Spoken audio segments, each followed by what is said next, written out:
Legendary rock band Kiss has had fans rocking and rolling all night long for nearly 40 years. But former lead guitarist Ace Frehley says when the makeup came off, sometimes the backstage drama would begin. He writes about that, the band's rise to worldwide fame, his own struggles with drugs and alcohol, and his eventual departure from Kiss in his new book called No Regrets, a rock and roll memoir. Ace, good to have you here. Good morning. Good morning. It's great to be here. I think anybody who watched Kiss over the years, probably the thought crossed their mind that you guys dabbled in drugs a little bit when you got to see you. But a little bit. Yeah, just a bit. How big a part of the band's existence was it? Well, it wasn't so much Paul or Gene doing it. It was mostly me and Peter were the bad guys when it came to that. But, you know, over the years it escalated, and luckily I caught it in time. And, you know, today, luckily, I'm 5 years sober, and, you know, every day above ground is a good day. Is a good day. You had dabbled with drugs as a kid. When you got to a rock band... Not so much as a kid. It was more alcohol when I was a kid. Did you feel, though, when you got to a rock band that it was in some ways expected of you, that it was just part of the scene? Well, it was a big part of the scene. I mean, you got to realize, you know, Studio 54 and that whole scene in Manhattan in the 70s, a lot of people were doing cocaine. You know, most people were doing it openly. And I don't want to make light of the addiction because it took a toll and it's a very serious subject, but you do write something that caught my attention in this. And you guys actually developed a code name for cocaine. Do you want to share it with our viewers? Well, we called it Betty White, you know. And, you know. Why would you pick on poor Betty White? If I was going to a party, I'd call up my buddy and I'd say, is Betty going to be there? And if she said yes, then we know what would be there. She's like the personification of good. I'm not sure she's... It's the perfect name, and she's such a great lady, and I just love her to death. You write a lot in the book about your relationship with Gene Simmons, obviously your bandmate, and it was an up and down relationship. What was the source of the tension when the tension existed? Well, I made those guys very nervous. I mean, there were times when they thought I was never going to make it on stage and finish a show or even begin a show.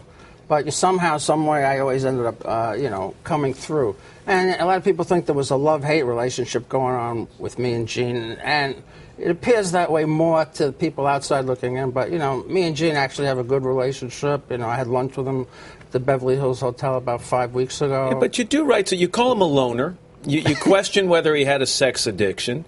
True. You say he tried to rewrite Kiss's history by downplaying your contributions to the band. Absolutely. Have you talked to him about that? No. Why not? You had lunch with him a month ago. Yeah, but I wanted to keep it light. I hadn't seen him since we received the VH1 Rock Honors Award. And I just wanted to reestablish communication because it had been 5 years. And just let him know that I'm clean and sober, and I just kind of want to wipe the slate clean and, you know, look towards the future. I also get the sense that you felt Gene Simmons was more about commercializing the band.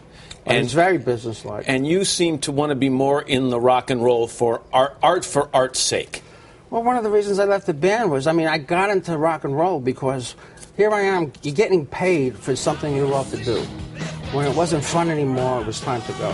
And towards the end, it wasn't fun anymore. Gene Simmons gave us a statement when we reached out to him. He says, "We love Ace. We wish him the best. Sobriety isn't easy, and he needs to surround himself with people who care about him enough to be tough on him. Ace will win. I know it." Hell of a guy. You talk in the book, you write in the book about how some of your shows, after a while, they became less about being freewheeling, spontaneous rock concert, and they became more like Broadway shows.